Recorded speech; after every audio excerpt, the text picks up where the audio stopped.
This podcast is brought to you by ShortsTV and is not affiliated with the Oscars or the Academy of Motion Picture Arts and Sciences in any way. Hello and welcome. You're listening to the Shorts TV podcast. I'm Carter Pilcher, and I'm joined by the dazzling Rasha Goel. Rasha, we made it. Yes, Carter, we sure did. Now, did you stay up late to watch the ceremony? Because I understand it's very late in the UK, right? Oh, it was 1 o'clock when it started, and it didn't end till 4. So Yikes. it's really late. And even I used to think that I could do that, but I couldn't. I tried to stay up. I managed to get through the shorts. We finally did find out the winners, and wow, that was amazing. Some surprises, but some that our critics had predicted. One of them, If Anything Happens, I Love You, took home the statue for Best Animation. What a great short, huh? But the critics were right about that one. But Colette won for the best documentary. Well, I have to say that was a big surprise. None of our critics picked that. They all liked it, but they didn't pick it. And it just shows all those great stories. Even our critics can't decide which one's going to win. No one saw that one coming, I think. Nobody saw that coming, but the winners of the live action short category were writer and director Travon and director Martin Desmond, who we're so glad we got to speak with last weekend right before the ceremony. Their short film, Two Distant Strangers, won an Oscar on Sunday for Best Live Action Short, and it tells the story of young Carter. What a great name. No surprise there. Well, this story is about a man trying to get home to his dog who gets stuck in a time loop that forces him to relive a deadly run-in with a cop.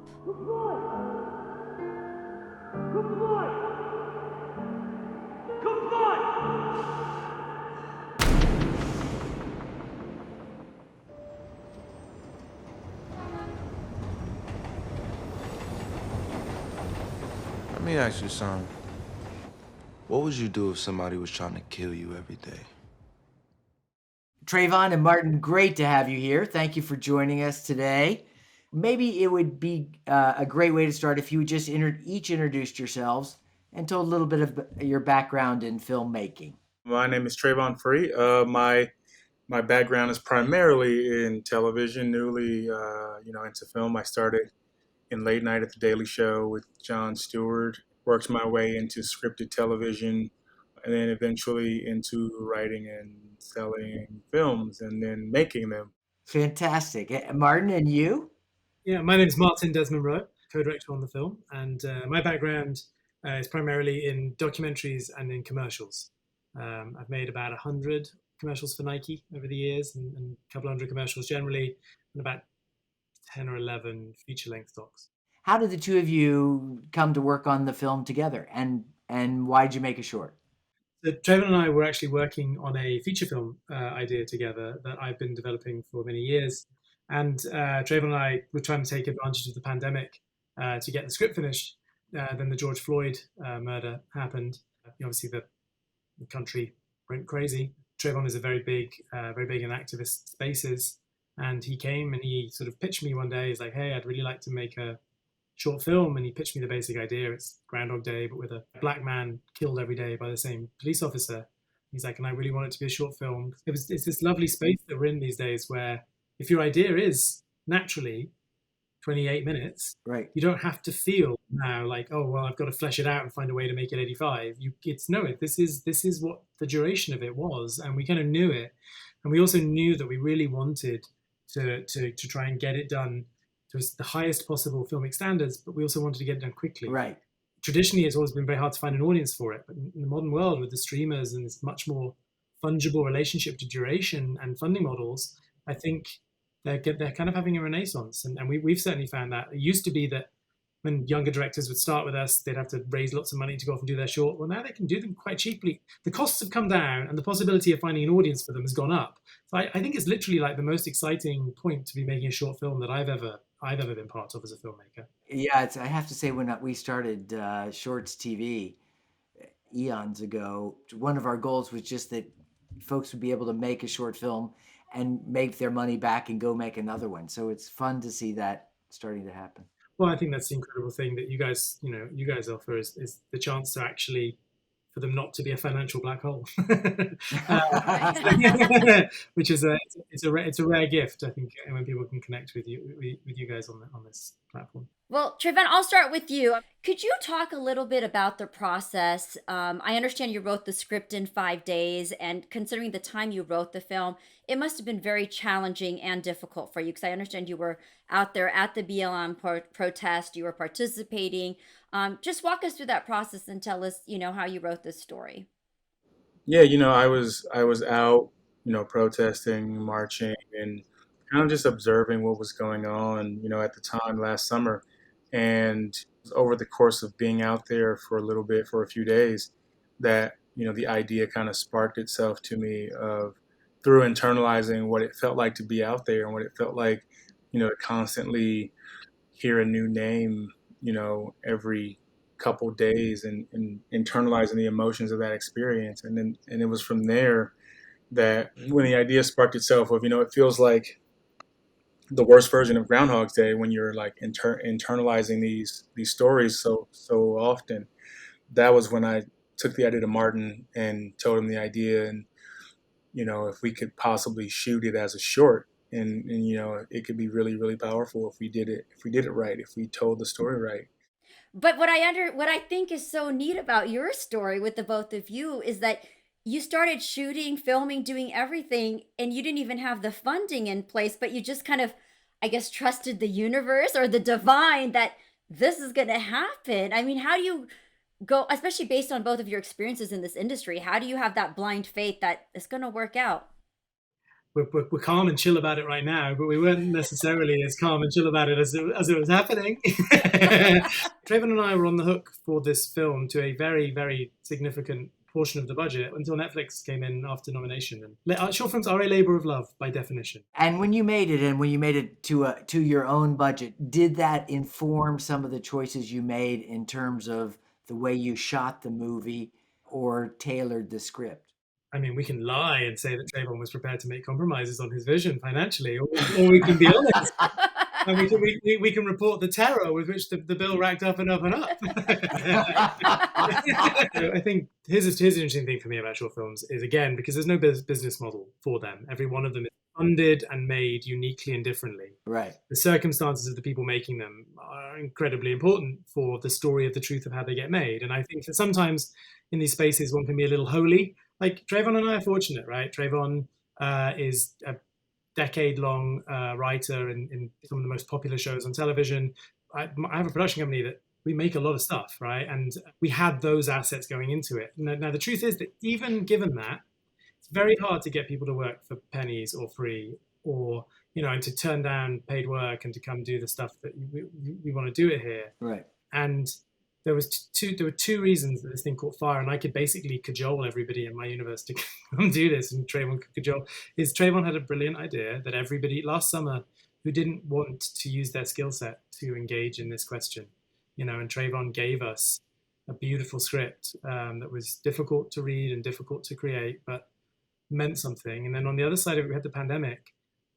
Everyone was out of work for 5 months. No one had done anything. And this was the first week everyone was back, and I was like, yep, you guys are going to come and work. We did a sort of communist style, is what we call it, like a budget where everyone's being paid the same abysmal rate. And so that you might not be getting paid very well, but at least no one else is. Well, that is fantastic. And what about you, Travon? Did you have to make any sacrifices at all from your original script? No, I think we shot everything on the page that we didn't use it all, but we shot it all. I don't know how we did it, but we shot pretty much everything. I know how we did it because you wrote a really, really good script. I've made a lot of things over the years, and nothing has ever gone this well. And I wanted to dive deeper into the script actually, and your concept of the time loop. And the way it was used. How did you decide that that was the best way to tell the story? And then how did you decide on the ending? Because it could have been done in multiple ways when I'm watching it from a viewer's perspective.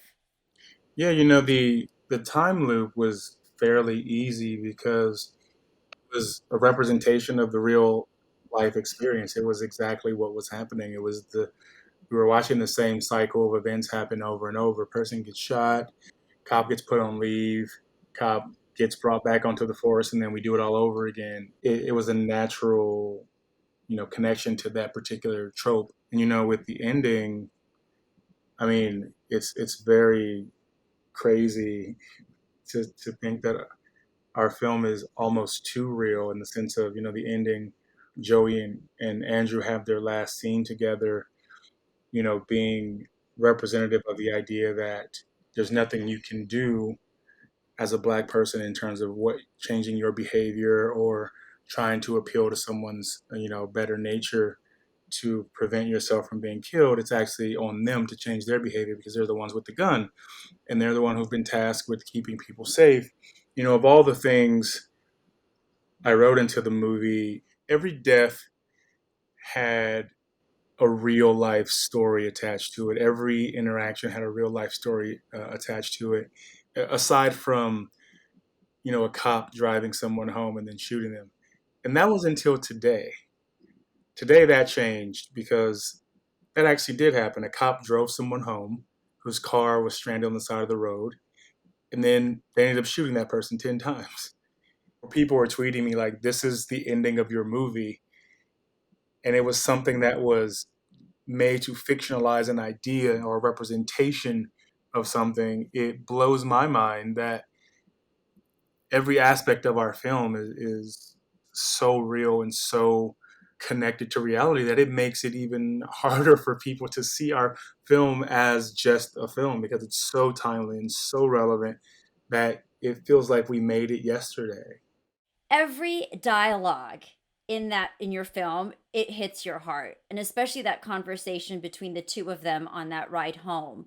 I felt like every line really just saturated into my heart, like I could feel that. But obviously your experiences and my experiences are different, so even in doing this film, like, how do you process all this that's happening? Um, it's difficult. I'm still finding my way through it. We just finished the process of being recognized for our film. It's hard to talk about the technical aspects of the film without talking about the subject matter because it's so fresh, the consistent nature with which the stories, occur, that you don't have a lot of time to process. I mean, from the time Dante Wright was killed almost 2 weeks ago, there's been 4 or 5 more shootings since then, and it's like that was the reason that I had the idea in the first place. Is because before you can finish processing one of them, you're back in the cycle, you're back in the loop, you're back at the beginning of the feeling the same emotions that you felt for the last person that you're like internalizing now for a new person. And so in that regard, it's really difficult. It's a hard thing to truly process, and you just don't have enough time to. Martin, you're from Britain, where I am. As a complete outsider, a guy who's just made the United States your home, how has your view changed or stayed the same about the issues brought up in the film? It's changed my feelings significantly. By nature, I'm both a very sort of left brain, rational kind of person, and I'm also a bit of a contrarian. I think the thing that I've learned, oftentimes, white people, we look at these cases very much individually. Maybe you see the video of that young girl that was shot 2 days ago, and she was maybe about to stab the other girl, and the tendency of your rational brain is to argue the specifics of that moment. If you're the cop there, what are you going to do? And I think that what I've realized is that two different debates are being had. On one hand, people are arguing about whether or not that cop should do it, and on the other hand, it's like there's just another dead black girl on the floor, and every single one of those is too many. And the fact is that nothing changes from death to death to death, not just over weeks or months, over years, over decades.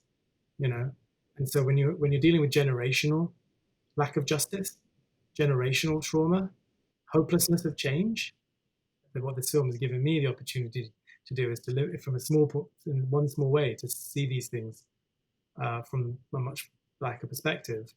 I've been very grateful for that, because even a case where you might want to debate the specifics, it's like Why is somebody being shot 5 times in their center of mass? Let's just ask that question. Why was that the response to the moment? Not a warning shot. And all these things come down to, they come down to institutional behavior. They come down to training. They come down to expectation. They come down to hiring practices. And without those changing, you're just going to see more dead people. And yes, there'll be a spectrum of immediate justification from case to case, but systemically, nothing changes. And in this film, though, Travon and Martin, what's the hope? What do you hope would be the effect on the audience as they watch your movie? I hope that, people watch it and they experience what Carter goes through for that period of time, and then, when he enters the frame for the last time before the credits, that determination that he has to succeed in breaking the cycle. I hope that you want to go with him and help him break it. I hope that you want to go off into your everyday life, that you want to now find a way to do your part to make sure that list doesn't grow any longer. And so I hope that people are inspired by his resilience and his tenacity to survive and to do whatever it takes to die in the cycle as many times as it takes for him to break it before he no longer has to live in it. And so I hope that you look around and you see the black and brown people in your life and you go, wow, I can't believe they feel like this. What can I do with my life, with my privilege, with my position to put an end to this? Because I wouldn't want a friend of any color to feel like this. If enough people feel that way, if enough people can begin to band together in that way, then yeah, we can live in a world where this does not exist, where this doesn't happen. One of the things that I thought was very interesting in the group of films that is nominated this year, features and shorts, that are dealing with the Black experience in America, and there are a number of them. I thought some of them are more focused on the very specific Black experience and Black voice.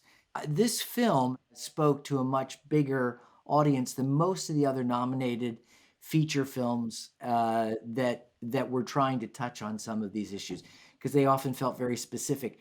What did you do when you were writing this to try to reach beyond just speaking to Black audiences, but speaking to white audiences and American audiences, really? Sure. I don't know if anybody here has kids or a pet or anything that whenever they're away from, whenever they're at work or not tethered to that particular thing, that they can't wait to get back to it. And for me, that was what Jeter, the dog in the movie, represented. It was that universal feeling of, man, I just want to get home to my dog, wife, cat, pet pig, brother, sister, mother, whoever or whatever it is. We all know that feeling, no matter what color you are, no matter what gender you are, no matter how old you are. Everybody knows the feeling of, oh man, I can't wait to go home and see my dog. I can't wait to go home and see my wife or my Yeah. husband, whoever that is. And it was connecting Carter's story to that I think made it feel like anyone could be in that on that journey, because he was not living a black only experience, and he wasn't trying to accomplish a goal that had anything to do with the color of his skin. He was trying to accomplish something that we do every day, which is go from point A to point B Right. and be alive when we get there. And that was basically, why that was there. It was to connect the universality of just wanting to survive. Well, I definitely felt that connection. I wasn't sure if it was that or the fact that you picked an awfully good name for your character. Well, and speaking of names and characters, how did you both find Joey for this part? Joey came to us through a friend of ours, James Samuel, who is a director as well. Last summer, while we were trying to put this together, he was directing a film for Netflix called The Harder They Fall with Regina King and Idris Elba. And he had auditioned Joey for that same film, and he couldn't do it because of a scheduling conflict. And so when I was, on the phone with him, telling him I need to cast this part and we don't have any time, and I don't know who I'm going to get on this like quick, like, last minute notice, especially during a pandemic. And he was like, I know who you need. You need Joey Badass. He basically was agreeing to do the part without even having read the script. I don't know what James told him or how he sold it to him, but he said he was in, and then I sent him the script just so he could make sure he was actually in before we ran with his commitment. And he read the script and he loved it, and he was like, "Yeah, I definitely want to do this." And he was a gift from James. So before we go here, you both have shared so much with us, but do you have any advice for people listening who may want to make a short film themselves? I would say, to anyone wanting to make a short film, one thing I learned from this process is anything that seems impossible, there's always a way through it. I would just round up a bunch of people who share your vision and want to help you succeed. And if everybody is in alignment with your idea and with you, miracles can happen. And I think that's how miracles happen, is because everybody is on the same page and everybody wants to see your vision come true. And, now you have the ability to make a film with Dolby vision and Dolby sound with the thing in your pocket. Don't look to Hollywood and think that what you have to do in order to succeed or even, make a project has to be at the level of what we did, because even both of us came to this with many years of experience and many years of friendships and networks that we could tap into on some level. But even still, if you're working on something in this industry, or you have friends who are actors and writers and directors and editors, like if somebody is aspiring to be an editor, they want something to cut. If somebody's aspiring to be a writer, they want someone to direct their movie. And so if you can put your team together in a way where everybody's getting to hone their craft and hone their skills, you don't need a lot of money. In some cases, if you do it right, you don't need any. You just need people who want to see something come to life. Two Distant Strangers probably represents 50th or 60th short film that I've been involved in some capacity. I've been an AD, I've been a grip, I've been a gaffer, I've produced, I've done quite a lot of executive producing in the last few years because I'm old. And I've had 2 films that got nominated for the Academy Award for being the best films that year, and I've had dozens of films that we've made and barely anyone's seen, and some of them I love more than the ones that everyone loves. If you're listening to this podcast, you're already a filmmaker. If your obsession level with this craft has brought you to this moment, listening to our voice about how we made this short film, you are a filmmaker, even if you haven't made one yet, because it's about obsession. It's about commitment. You can always find reasons not to do it, and your brain will give you them. My brain gives me reasons every day. Like I was like driving home from this thing today and I was like, oh, I'm so crap. Like creating art is constantly arguing against your own self-censor, right? Your own sense of inadequacy. And if you're looking for external reasons of how this person did it or how that person did it, you're going to see things you don't have and you're going to obsess about those. But the truth is, if you're already looking, if you're already listening, you are already doing it. And the job is just to make the best thing you can right now. Go and make the best thing you can right now, and don't wait. And don't think you need this money or this famous person or this thing. Everyone starts in different places with different skills and different access. But if you work hard, your skill level will go up and your access level will go up. You have to trust the process, you have to be nice, and you have to work hard. Amazing advice. Yeah, then if you're lucky, Sean Puff Daddy Combs will FaceTime you from while he's getting a massage, and you're like, oh, that's what being the cool looks like. Exactly. Thank you, guys. This has been great to have you. It's a fabulous, fabulous film, both filmmaking and storytelling at a very, very high level. It's a lovely, lovely piece of work. Thank you, guys. Thank you so much. Thank you both. Really appreciate it. Best of luck. Yeah, thank you. Bye. And the Oscar goes to Two Distant Strangers, Travon and Martin Desmond Rowe.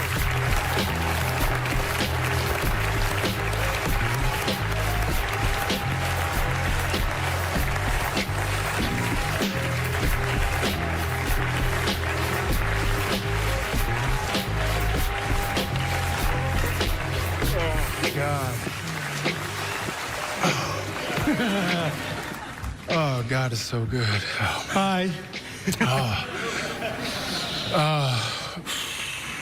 Today, the police will kill 3 people. And tomorrow, the police will kill 3 people. And the day after that, the police will kill 3 people because On average, the police in America every day kill 3 people, which amounts to about 1,000 people a year. And those people happen to disproportionately be black people. And, you know, James Baldwin once said, the most despicable thing a person can be is indifferent to other people's pain. And so I just ask that you please not be indifferent. Please don't be indifferent to our pain. What an amazing speech from Travon. I mean, you could just feel the passion and commitment in his voice. Absolutely. He did exactly what winning an Oscar lets you do. He wrote an impactful script, he made an impactful film, and he gave a very impactful speech. I'm sure nobody will forget his message. Oh, absolutely. Unforgettable. And speaking of unforgettable, Carter, I didn't forget something. Will you now tell me who you voted for? Definitely not. Oh, man. But I can tell you, I'm thrilled with the outcome. All these winners were really very, very deserving. Oh, they were for sure. Well, thank you all for joining us. That's it for this episode of the ShortsTV podcast. We hope you enjoyed this journey as we spoke to these live action Oscar winners. Yep, and see you soon. And be sure to subscribe to the ShortsTV podcast. Yep, we'll see you next time.